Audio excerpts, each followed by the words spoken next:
We working. We are working.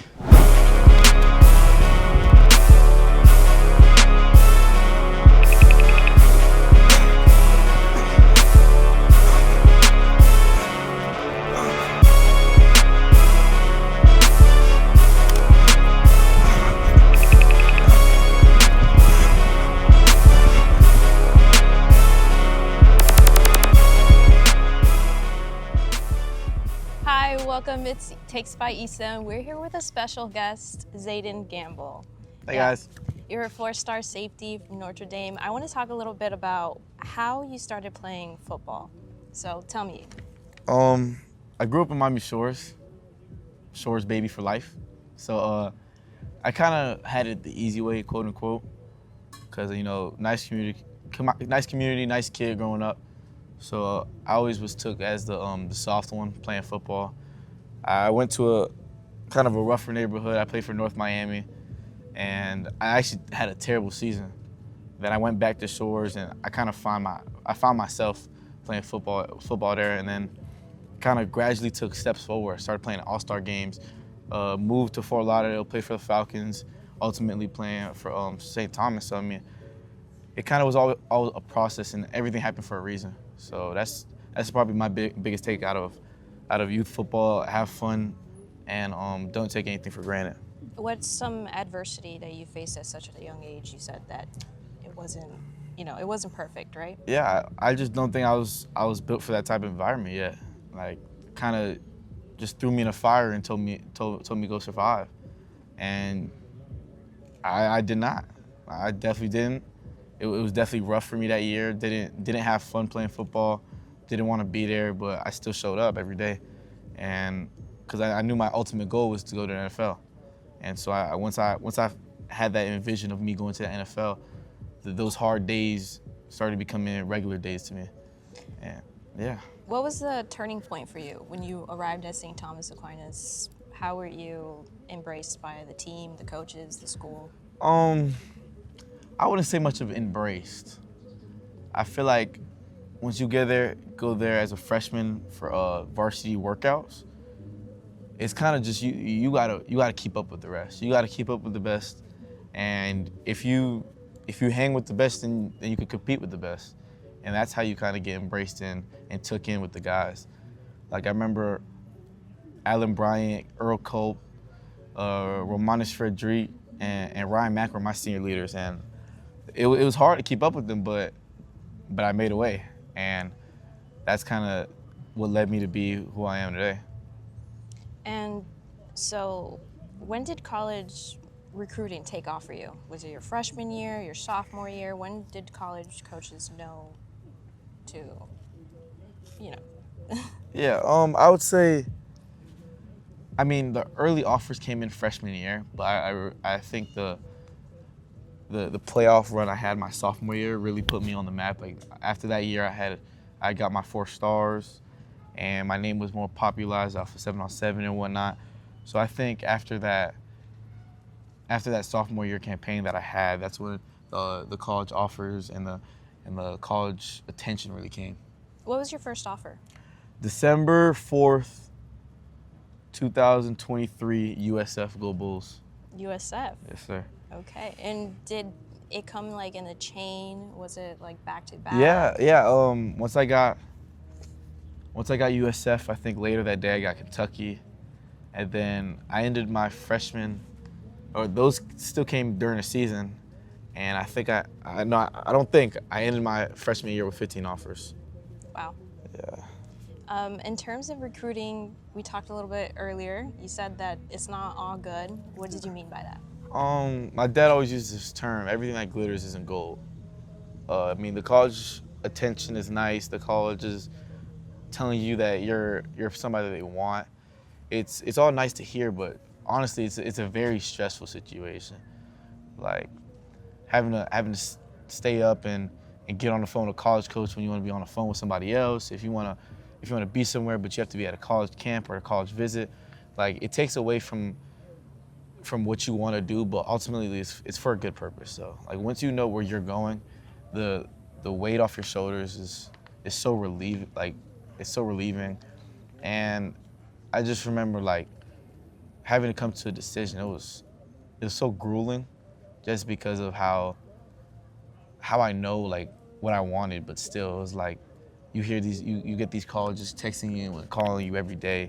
It's like, oh, what about them now? Oh, what about that school? What about my school? It's just like it gets to a point, and it's very tiring once you go through that. Like, fortunate for me, I'm blessed enough. I was blessed enough to be recruited as a freshman, but being recruited for 3 years and having coaches be able to call you for 2, it's fun, but it's not. Like, it gets very tiring. So I mean, I'm extremely blessed to be in the position I am.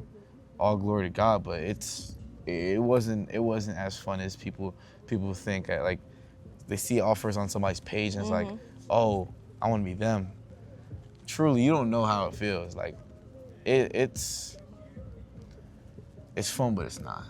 And I wanted to talk a little bit about your Instagram, Growing in Grace. Why did you start that? I believe that the good Lord has blessed us with the opportunity to follow Him, and He's given me the opportunity to build a fan base. And what better way to give Him the glory through it all?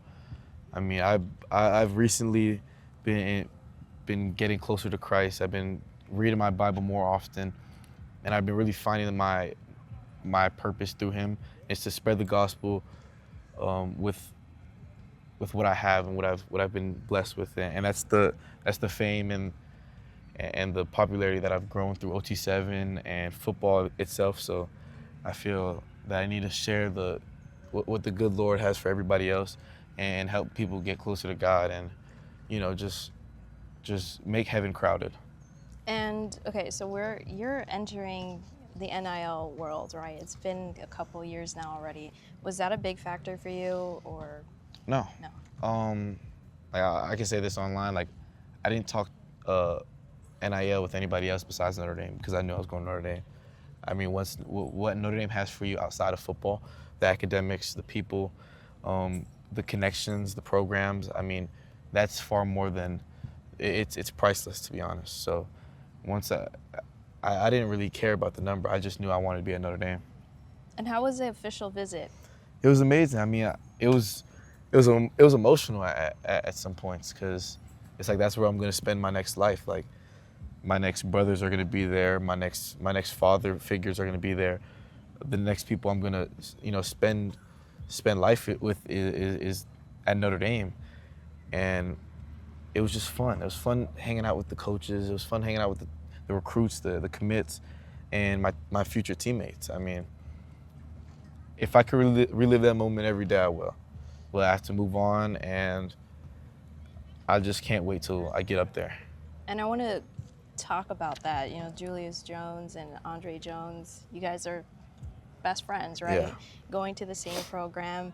And then Florida Dame has been a big thing everywhere on Twitter. Haters, lovers. Like, talk to me, how was that brought up? Coach Worm, who was a running backs coach at Chaminade, made it up, because there's not only a lot of recruits and a lot of commits from Florida. A lot of coaches grew up in Florida, coached in Florida. So it started as a coaching thing, and it came down to the recruits. Let's make Florida Dame, let's make it a pipeline. It's not just a saying anymore. Like, I think we have 5 or 6 commits already, just in Florida. I mean, it goes to show that once you say something, you're gonna eventually proclaim it. So we said Florida Dame, we said it, and we now have 5 to 6 recruits just from South Florida itself. So that's just to show you that, I mean, we're not just gonna say something that we don't believe. We're gonna really make this a pipeline from Florida to Notre Dame, and we're gonna get your favorite player. I mean, sorry to the schools in Florida, but we're gonna grab all the recruits that we can, and we will do that. And to go to Julius and Andre, I mean, it was always a dream of us to always go to college together. I mean, literally being on this field, to going to St. Thomas together. I mean, it was all part of God's plan, and I'm so grateful and thankful that we were able to actually truly live it out. Like, I can't thank God enough the fact that I'm actually gonna spend the next years with some people that I've shared my darkest and deepest moments with. Are you an early enrollee? Yeah. Okay. And how do you think you're going to spend the next 2 to 3 years? I think it's gonna be fun. More than anything, I think it's gonna be fun. I mean, football is gonna be there, the academics are gonna be there, but one thing that's not guaranteed is fun, and that's what I'm gonna make sure that I always have, because football is such a business and so serious nowadays that people forget to have fun in it. So my main goal into everything I do is to have fun, make something fun. If it's a workout, make somebody smile. Like it's so much more than just a brown ball. I love that. That's amazing. You know, you have to make moments, right? Yeah. Okay.